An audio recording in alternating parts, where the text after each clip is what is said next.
Weekend, enjoyed some calls at it. Finally, it was a little bit nice to have the roster set last week, get this last off weekend for the players to get recuperated and get them rested up and ready to go. And I like the guys' mindset today on our bonus day. They'll be off tomorrow, and then we get back into our rhythm on Wednesday. So it just feels good knowing that in less than a week we get to play a game for real. It seems like it's been a long time coming. Our guys are ready to roll, and so we'll be ready for it. He will be out this week, but that's all I got for you. Captains were named back, and I'm curious how captains help a head coach do their job in the NFL. Well, there's a lot of guys on this team that I can turn to for feedback for a lot of different reasons. You start with the captains because those are the guys that the players voted on. They voted on those 7 guys. We just sorted out the votes, and that's who they named the captains. So there's a lot of things that I can go to over the course of a season to get feedback from those guys on. There's also a lot of other players that aren't captains that I would turn to as well. A lot of veterans that are maybe deserving of that. And so there's a lot of guys on this team in this building that can help us as a coaching staff continue to evolve and make sure we're putting the team in the best position to be ready to win on Sundays.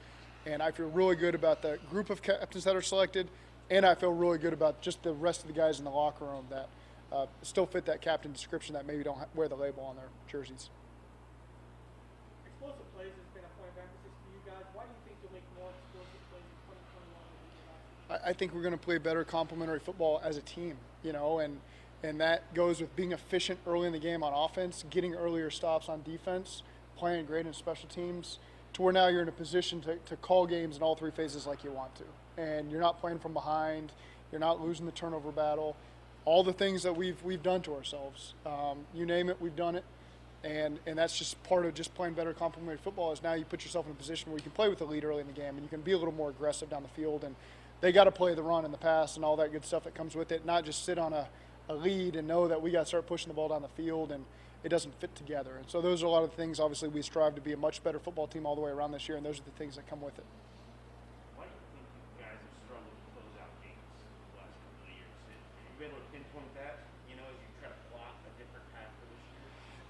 I look at the entirety of the game. I think a lot of those games were won or lost with opportunities in the second quarter and the third quarter. And to me, that's what our focus is. I think a lot of our leadership has been in these tight games, and some of them come from other teams, some of them come from the college ranks, and this is a new identity for us in 2021. And so, again, it goes to taking advantage of those opportunities that happen earlier in the game to put ourselves in a better position to close it out in the fourth quarter. And so it's not just as simple as making one play in the fourth quarter. It goes back to the missed opportunities that we've had over the course of games. How much can closing out games early this season help it be a momentum thing where that builds on itself and the memories that some people's head are that and not necessarily, the last couple of years? There's without question. And you go back to the Texans game. That was really one of the first ones that we've closed out. Defense got a sack, fumble, recovered it, iced the game. Offense had a great drive going down before that to put ourselves in that position. And so you just go back to as recent as 2 games ago, and those are the plays we needed to make. Guys started making those plays. Certainly things that we've looked back on and reference. Those are just things we have to continue to learn from. Will Eli start in place of Trey on that side? Yes. Assuming, I know you don't think all the injuries here, but because you didn't play Trey on the IR, you're expecting him to potentially be available next week or week 3? That's the hope. If it was dead set, he was going to miss 3 weeks, then you probably would have put him on IR. Early in the season, we'll just see how it goes, take it week to week. I don't want to make any predictions with the hamstring. We all know how that goes. But right now, he's not going to play in this game. We didn't think enough of it to put him on IR. How much of an impact has Trey Hendrickson made for the guys up front? Sam Hubbard was kind of talking about how they're very different in personalities, but they kind of just work. Yeah, I think Trey's been a great addition for us. I think the guys that we have returning on the D-line, the guys we've added, that is as hardworking and professional as a room as you'll ever be around. These guys all have different experiences. They've been a part of a lot of success at other places, here, call it whatever it is. It's a really exciting group that knows how to work. They know how to attack the week. They know how to prepare. They know the nuances of the technique that Marion wants from them. and they've really taken to it. And we expect big things from that room. That's what I've seen so far in training camp.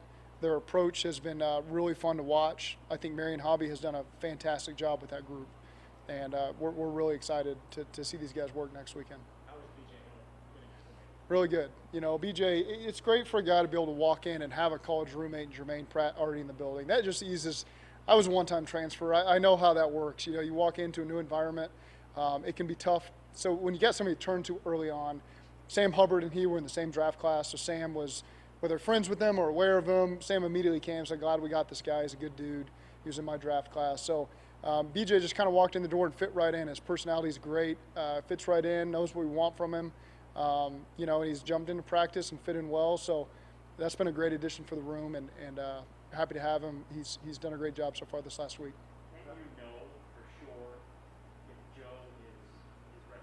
You know he's ready to play, but can you know as a coach that he's fully ready to be himself, or do you have to see it on Sunday? I just know what I see, and I've got all the faith in the world in Joe, what he's shown so far in practice. He's going to prepare himself over this course this week to be the best Joe Burrow he can be on Sunday, and that's all we can ask him. You know, we'll let the game play out itself and see where it's at, but I'm really excited to watch him work on Sunday. As a thrower, how much different is he this game from last game? As a thrower, I don't think there's major differences. I thought last training camp he was extremely accurate. We were all really excited about what he brought to the table, and I've just seen more of the same from this camp. Zach, do you have to have a plan B in the back of your head if Jamar drops roll over to the regular season? I've got a lot of confidence in Jamar, and I see the way that he prepares in the building during practice, so I don't have those concerns, and we'll just move forward, and I expect good things from him. We heard him talk about the tennis balls while you're waiting to come up here. Is that something Troy introduced this year, or were you guys doing that last year? It's a little bit of everything. Troy works his tail off to make sure these guys were prepared in a lot of different ways, not just tennis balls and the way, not that stuff, just film review, looking at how they've run over the course of practice, getting with the sports science guys. Troy and Brad do an outstanding job preparing these guys in a lot of different ways that probably go unnoticed. And so a lot of times when I ask the questions about these, I know that they're going to be prepared and ready to go, and that we're doing everything we can to make sure they're ready for that. And so I've got a lot of confidence in that entire room. How has Jamar responded to some of the outside noise and the drop issues that he had? Well, I think you probably did just ask him. You know, he can answer that a lot better than me. But his approach has remained unchanged in terms of he still has a lot of confidence. He comes to practice ready to work. He's on top of the details that we're asking him to do, and the rest of it comes with it. So, again, I think he's certainly heading in the right direction. How unique is his voice? Because certainly he's heard. He's out here several minutes talking to us and answering question after question about Yeah. drops. And to be able to do that and just move on, how unique is that for you?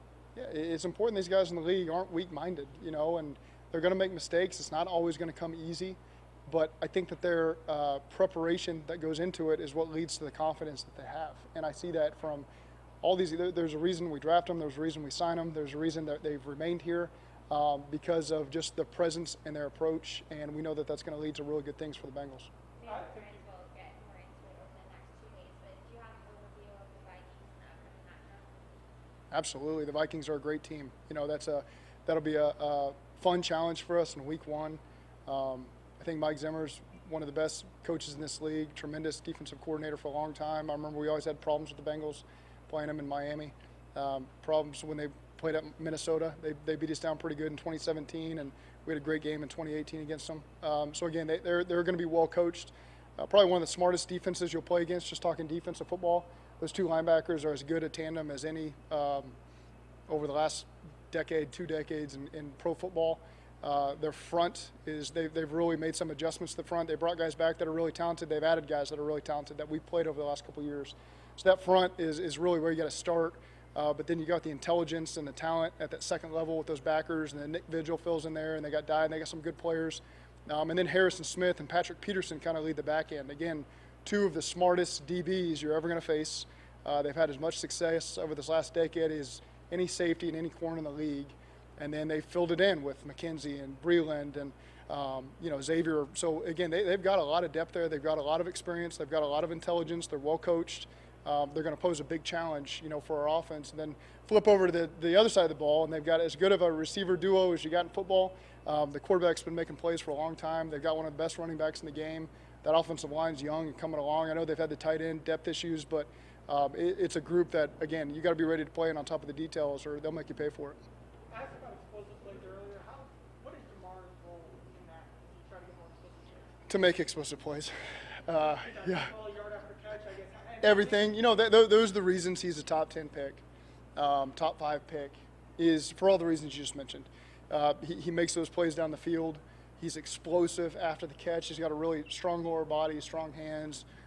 So again, those are expectations we have for him as he continues to develop, is to attribute in all those areas that you just mentioned. I think the first time you played, first time you played Zimmer, I guess it was 9 years ago. You came in here with Miami. Yeah. Are there common traits that transcend? It's been almost 10 years. Are there certain things you get from the Mike Zimmer defense? Well, I think every system has evolved over the last decade, and they're no different. They've got their core principles, but of course, you evolve with your personnel. You evolve over time as you relate to the offensive schemes that they play. So, I certainly have a lot of memories right here. We fumbled on the goal line. They hit us with a will-free safety on a screen that we almost got the 3rd and 14. We didn't quite get it. They hit us with a double A nickel pressure that we prepared for all week, and they executed better than we did on a late 3rd and 7. Killed us. They grabbed Reggie Bush on an Nate's choice, and they call it for the DPI. That was a huge play in the game. So, again, there's a lot of things that come back from 2012. It was a hard fight, 17-13, I think. So we didn't score many points.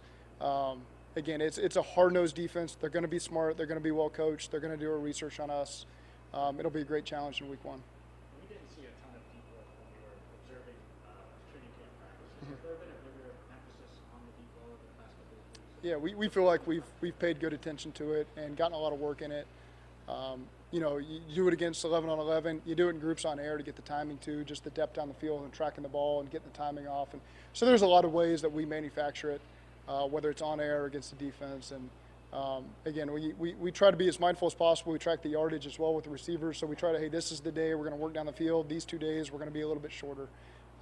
So again, we just try to be smart with our approach to practice and how we treat those guys. How was Burrow throwing the deep ball? Really good. That was a point of emphasis. Yeah, you've got to miss some in practice. You're not going to be perfect the first rep. Receiver, quarterback, protection. That's why you get 30 days of training camp, is to work through that stuff. And that hurt us last year. There's no question in those first 11 games. It hurt us not having the training camp, and that was really an area that showed up because you were trying to ease these guys off of COVID and not do a lot of down the field stuff because you didn't know about the soft tissue as these guys came back. And so you didn't get a lot. You sacrificed some of that work, and it did show up early on in the season for us. We missed a lot of those opportunities, whether it was the catch, the throw, the Greek point where the ball was going to be caught. That is where we struggled and felt like we were getting better. Joe gets hurt. You bring in new quarterbacks. You kind of go through the whole thing again. We feel much better about where we're at now. We got a chance to work through the kinks, and we'll be ready to go on Sunday.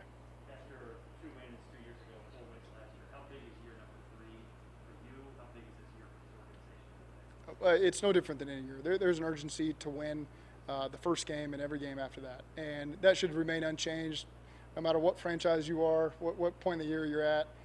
Each week we go to work and try to put the best plan possible, get our guys ready to play, get out there and ready to win the game. And that's all we're focused on. How different is week 1, Zach, in terms of play call and prep, all of it? It's a long time coming. Even this week feels like it's a long time when you get these extra days coming off a bye week in a sense. It's not all that different. Once the first play hits, it's about attention to detail, the communication in week 1. Winning the turnover battle is critical in every week, especially in week 1. Those are the things that we harp on with our guys. Football team is young. More players in the first half of their career and then back into their career. Leaders as well. Is that intentional, or is that just how your better football players were in that bracket? That's just the way it goes. There's no intention to that whatsoever. We just want the best players that we think fit whatever age you are, however young you are. That's just the way our roster is shaped out. Do you like the fact that you've got so much youth to work with and to mold a little bit? I like fewer players to be older than me, the better. And we're kind of at the point where we're getting there. I think Clark's maybe my main competition at the moment, but he's doing a good job, so we'll keep hanging on to him. So, it's just the way it shakes out. We just want the best players at each position. I think that we have a really good balance. Maybe they're not old in age, but they're old in experience in a sense that these guys played early on as rookies. They've got a lot of quality experience, and they're going to help our football team. One more minute. Not that you ever want to be without one of your starting cornerbacks, but how much more comfortable and confident are you going into the game knowing that Eli's got the experience that you have as a backup? That does give you confidence, and We expect great things from Eli. We expect great things from Darius Phillips. You know, he's going to play. Jalen Davis.